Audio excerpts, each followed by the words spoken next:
Friend friend आज हम new topic start करते हैं। टेस्ट सीरीज ऑफ जेनेटिक्स, ये सीरीज वीडियो होगा फ्रेंड्स। ये आज फर्स्ट पार्ट है। इस पार्ट में हम इंट्रोडक्शन ऑफ जेनेटिक्स देखेंगे। Further part second, part third upload करता जाऊंगा मैं। आज इंट्रोडक्शन ऑफ जेनेटिक्स है। इसके बाद मेंडेलियन जेनेटिक्स देखेंगे, linkage, crossing over, chromosomal theory, extension of Mendelian genetics, sex determination, सभी जेनेटिक्स से जितने भी रिलेटेड टॉपिक हैं सारा पार्ट वाइज सीरीज करके टेस्ट सीरीज होगा। आज first part introduction of genetics से स्टार्ट करते हैं। स्टार्ट करते हैं। वीडियो को लाइक शेयर कर दीजिएगा और चैनल को सब्सक्राइब कर दीजिएगा ताकि नेक्स्ट वीडियो का नोटिफिकेशन मिले। चलिए स्टार्ट करते हैं। The process of transfer of heredity character from one generation to another is known as. Option पढ़ता हूँ। Genes, B option mutation, C variation, D genetics.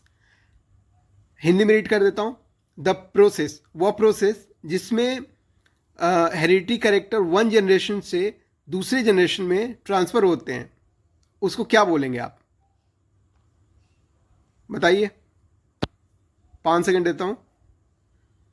जी हाँ, genetics. D option is correct. Genetics बोलते हैं एक generation से दूसरे generation में transfer होता है जो कैरेक्टर, उसको, उस हेरिडिटी कैरेक्टर को हम क्या बोलेंगे?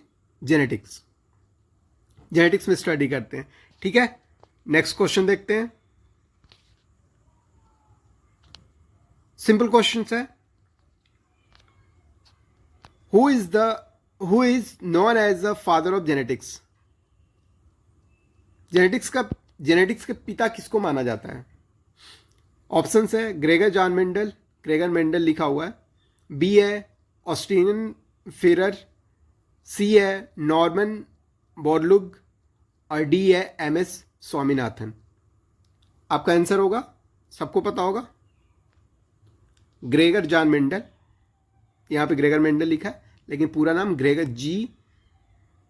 John Mendel. ठीक है, नेक्स्ट क्वेश्चन देखते हैं। Which plant Gregor Mendel has cross breed for experiment? कौन सा प्लांट यूज किया था मेंडल ने अपने एक्सपेरिमेंट में? Onion plant, carrot plant, pea plant, lily plant. पता होगा आपको। Pea plant. पी प्लांट का बॉटनिकल नेम पाइसम सटाइबम होता है। पाइसम सटाइबम होता है। ठीक है, चलिए नेक्स्ट क्वेश्चन देखते हैं। Which of the following process is an exception of Mendel law? कौन सा प्रोसेस मेंडल लॉ का एक्सेप्शन है? ऑप्शंस आपके सामने है। म्यूटेशन एक्सेप्शन नहीं होता है। वेरिएशन, ये भी मेंडल का एक पार्ट है। क्लोनिंग, ये भी फॉलो करता है। लिंकेज ऐसा है जो एक्सेप्शन है मेंडल लॉ का, तो डी के साथ जाएंगे हम। चलिए नेक्स्ट क्वेश्चन देखते हैं। The tendency of an offspring to resemble its parent is known as.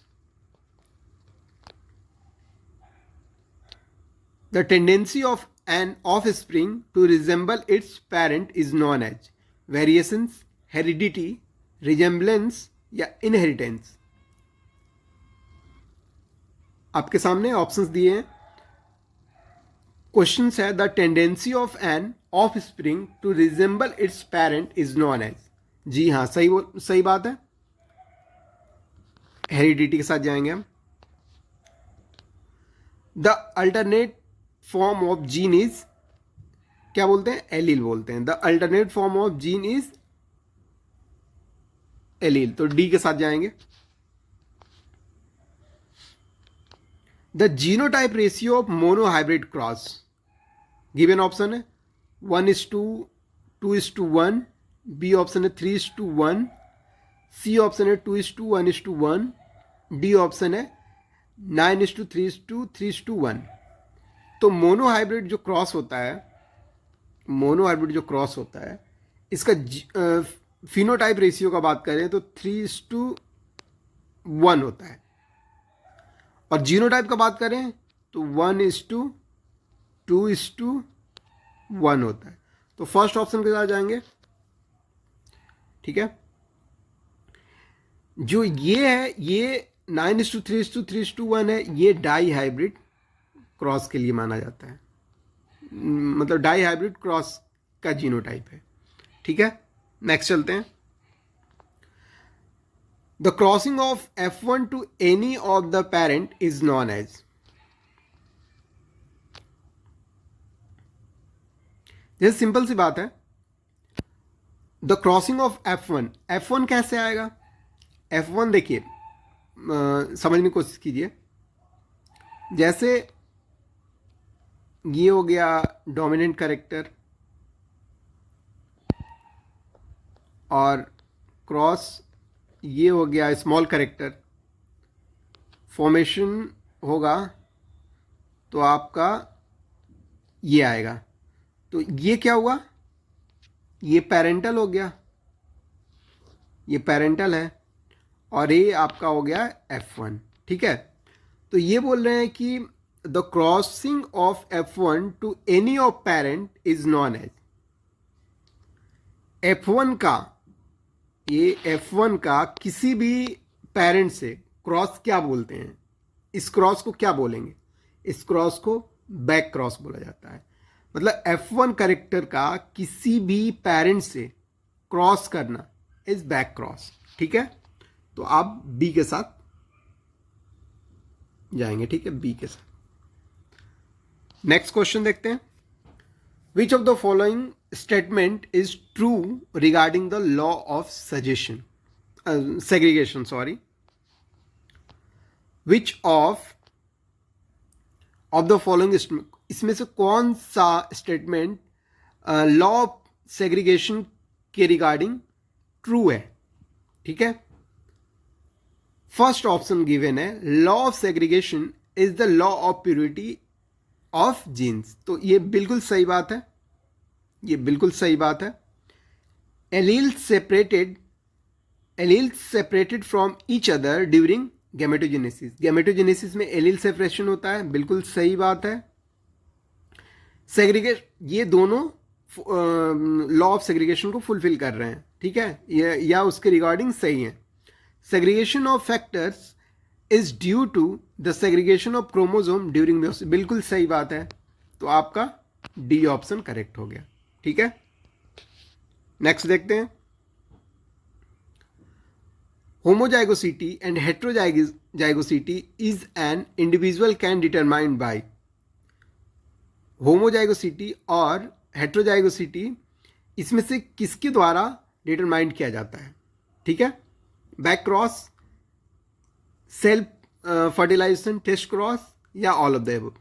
तो होमोजेनाइटी और हेट्रोजाइगोसिटी टेस्ट क्रॉस के द्वारा डिटरमाइंड किया जाता है, ठीक है। चलिए नेक्स्ट क्वेश्चन देखते हैं। An exception of Mendel law. Mendel law का एक्सेप्शन क्या होता है? मेंडल लॉ का एक्सेप्शन इंडिपेंडेंट असॉर्टमेंट नहीं, इनका ये लॉ है।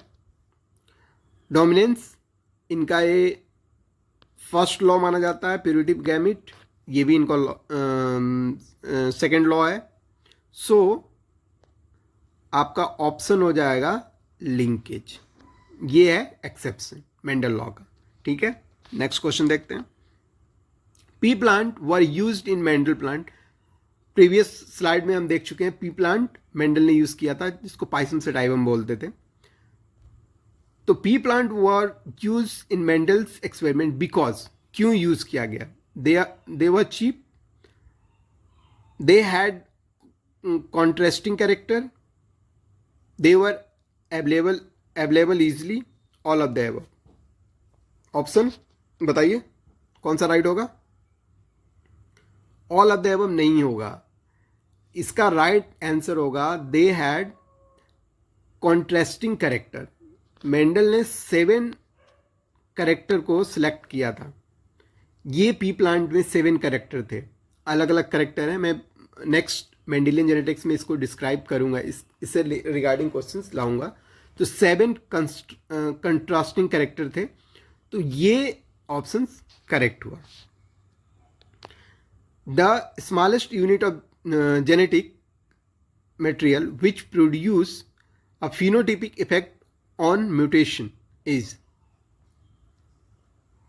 बताइए option. Muton, B gene, C recon, nucleic acid.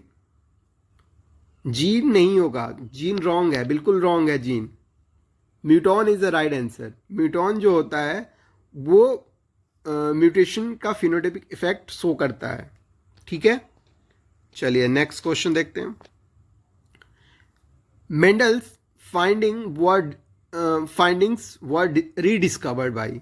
Mendel अपना अधूरा काम छोड़ के एक्सपायर हो गए थे, तो उस काम को उस काम को कुछ दिनों बाद उसको रीडिस्कवर किया गया। वो कौन से साइंटिस्ट थे? कोरेंस, डिवेरिस या सेमार्क्स। ये तीनों साइंटिस्ट टुगेदर वर्क किए थे। तो राइट आंसर हो गया आपका डी, ऑल।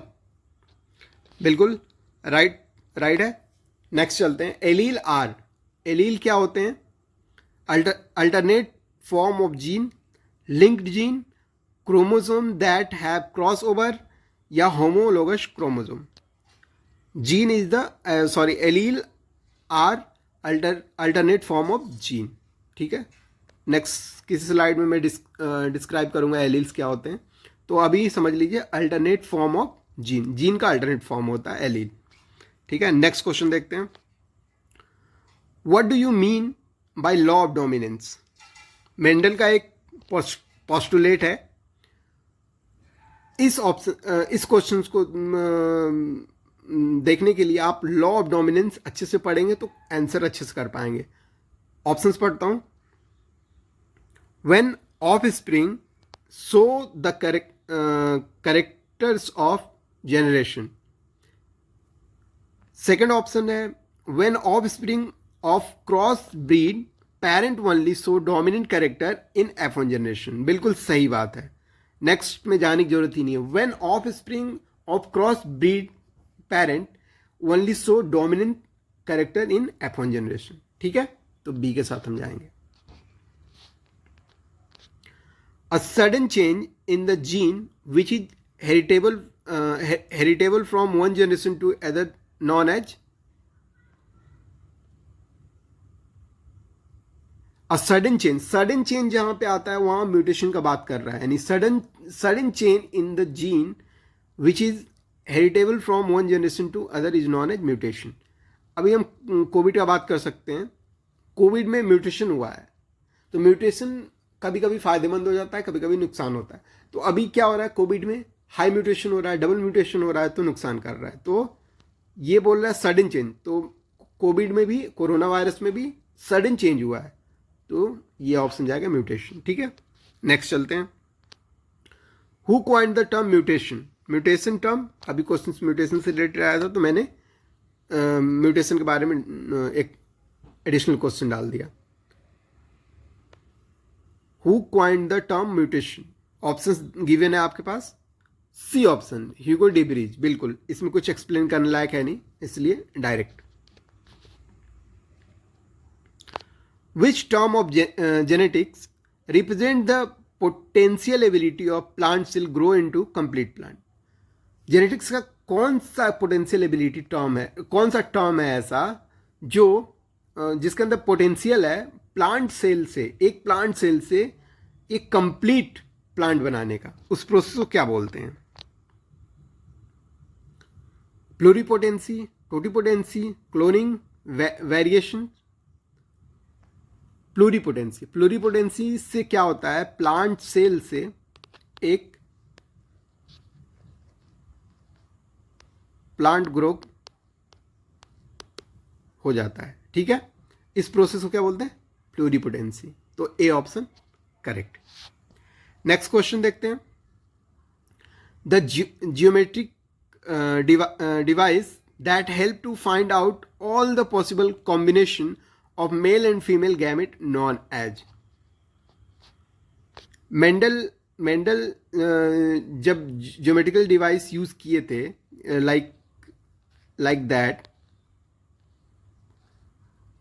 एक में इन्होंने मेल दिखाया था, एक में इन्होंने फीमेल दिखाया था और क्रॉस कराया था, जैसे आर हो गया स्मॉल आर, या अगर फॉर्मेशन अगर हाइब्रिड के साथ करते हैं तो यहाँ पे कैपिटल स्मॉल, तो यहाँ पे डिफरेंट वेरिएंट मिले थे, ठीक है। तो इस प्रोसेस को क्या बोला गया था, ये कैसे पॉसिबल हुआ था? इसका राइट आंसर है, इस चार्ट को क्या बोलते थे? पुन्नेट स्क्वायर्स, ठीक है। तो सी ऑप्शन के साथ हम जाएंगे, पुन्नेट स्क्वायर्स, ठीक है। चलिए नेक्स्ट क्वेश्चन देखते हैं। आज के लिए बस इतना ही रखते हैं।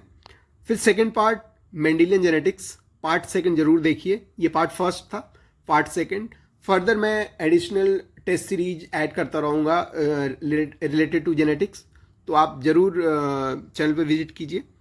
तब तक के लिए थैंक यू सो मच।